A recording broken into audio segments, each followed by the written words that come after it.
Welcome to Facts TV News, where everything is true. Two girls washed away in floodwaters found dead. The two girls who were swept away in floodwaters in Jobs Hill, St. Mary, have been found dead. The girls, aged 10 and 14, were missing last night after accompanying their mother to wash items of clothing. A search team was formed by the family members and residents of the area to find the missing girls. However, Member of Parliament for South East St. Mary, Dr. Norman Dunn, who was also a part of the team, says the bodies of the girls were found sometime after 10 this morning. One of the bodies was found in the Castleton River and the other in the Toms River. There were heavy rains in the parish yesterday, which resulted in the heavy flooding. Body of brothers who died in Martha's Vineyard, USA, released to their parents. The bodies of brothers Tavares and Tavan Bulgin have been released to their parents. The brothers died after jumping off the Joss Bridge in Martha's Vineyard, USA. Relatives from Clarendon had visited to the U.S. to formally identify the bodies and make arrangements to bring them back to Jamaica. Spokesperson for the Bulgin family, Reverend Roy Parkins, said documents have been sent to the consulate for approval to take the brothers' bodies home. The DNA swabbing of the bodies were done because the official identification has to be by DNA. So that was done, the results were had, and the bodies were released to the family to a funeral home. So the paperwork for the repatriation of the bodies are being done to send off to the consulate in New York for whatever approval and whatever they have to do with it. And as soon as that is done, then they'll book their way back to Jamaica. Can't say exactly which day, but I suspect if things go efficiently, then it should be probably mid-next week or so. Well, I happened to have spoken to Rev yesterday, and thank God it was more up than down. In fact, he said to me, while this is the worst period of his life so far, he's been having better days. It fluctuates, but it's more up than down. The real challenge is with his wife, the mother of the boys, and you'd understand the maternal connections. She breaks down more often than he does, but they are more or less better than they were a week ago. Police seek men who abducted taxi driver and raped a passenger. The Kingston Western Police are seeking two suspects who were involved in the abduction of a taxi operator and the rape of a female passenger. One of the suspects has been identified as his alias Skinny Man. Commanding officer for the Kingston Western Police Division, Senior Superintendent Michael Phillips, told reporters that the abduction took place around 9:30 p.m. on Tuesday. He said the taxi driver was stabbed several times during the ordeal. There were two persons in a vehicle along the Ocean Boulevard, and they were accosted by men with guns, and they basically took them to an area along Water Lane, where they tied up the driver of the vehicle, placed him in the trunk of the car. They actually raped the female, and in the process, they inflicted stab wounds to the body of the man who managed to escape. There was another incident where the same men who have perpetrated this particular act and other criminal acts in that particular area, there was a patrol team that accosted this particular group, and shootout ensued, and one person was shot and killed, and another one held. Now, we believe that these men are behind a series of incidents to include that particular rape and robbery involving the taxi operator and other incidents in that area as well.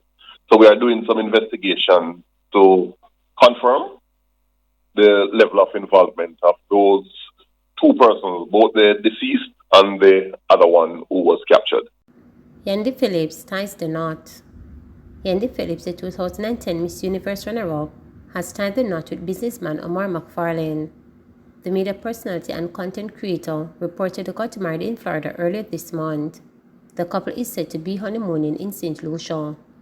Philip has one child, a 10-year-old daughter, with artist Daniel Chino McGregor.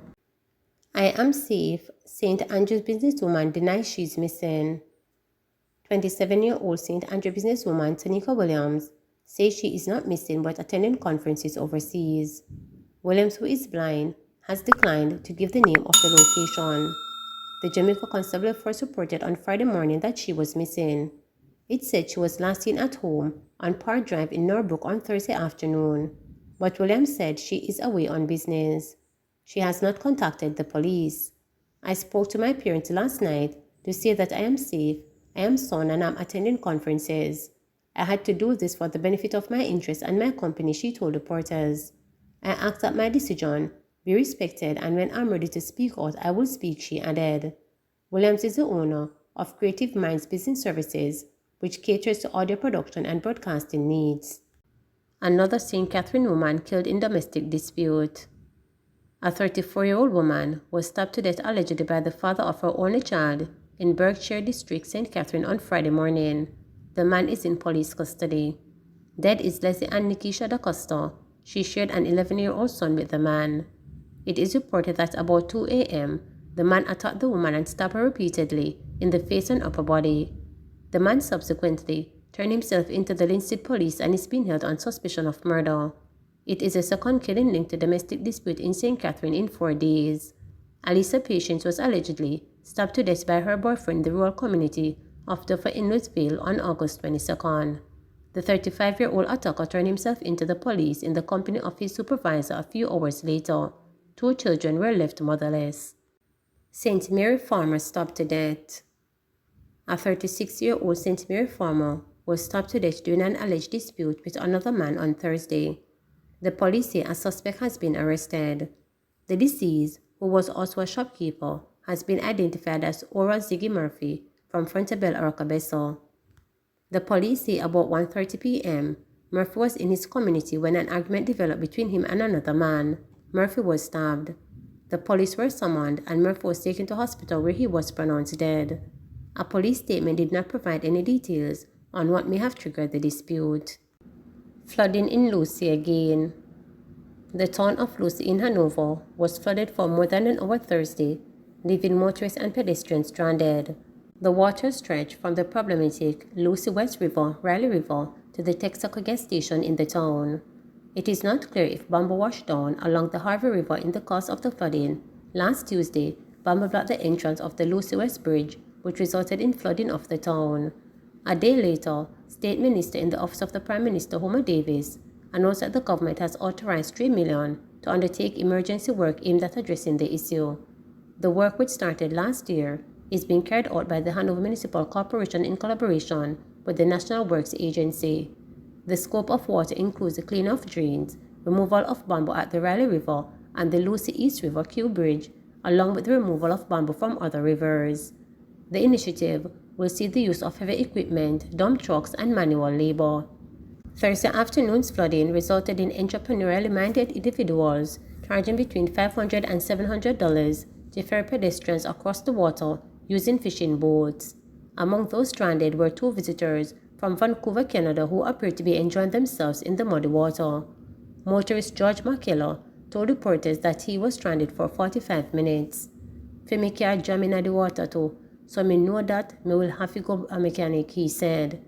There were also reports of traffic being impacted by flooding on the Haddington Main Road as well as on the Cousins Cove section of the Northern Coastal Highway. Charles Garden Market upgrade will involve input of vendors, says Mackenzie. Minister of Local Government Desmond McKenzie says that while work on the Charles Garden Market in Montego Bay St. James is badly needed, nothing will be done without the input of vendors.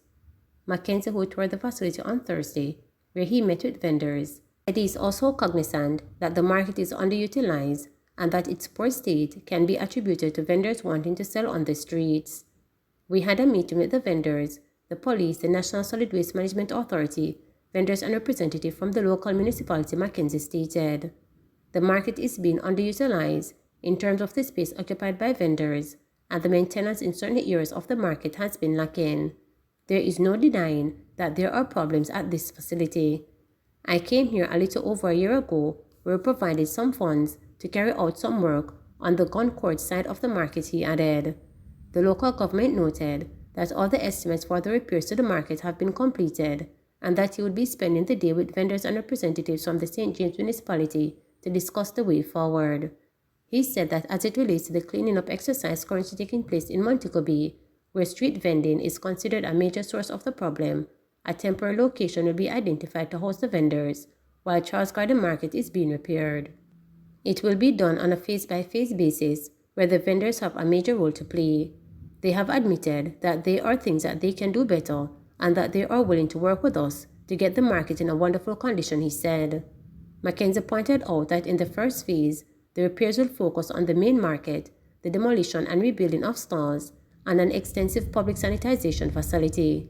He further noted that of the 39 markets across the island, 80% are in full use, and that the government is fully committed to addressing the situation with vendors and their ability to operate in a clean and workable environment. 109 COVID-19 cases, 2 deaths reported. The Ministry of Health and Wellness reported 109 new COVID-19 cases and 2 deaths on Thursday, August 25th, bringing the infection total to 149,327. The new cases comprise 57 females and 52 males, with ages ranging from 0 days to 96 years. The cases were recorded in Kingston and St. Andrew 38, St. Anne 17, St. Catherine 11, St. James 9, Manchester 9, Clarendon 8, St. Mary 6, Hanover 4, St. Thomas 3, St. Elizabeth 2, and Westmoreland 2. 2 deaths were recorded for the period. They are an 81-year-old female from St. Mary and an 84-year-old from St. Catherine. Both incidents were under investigation.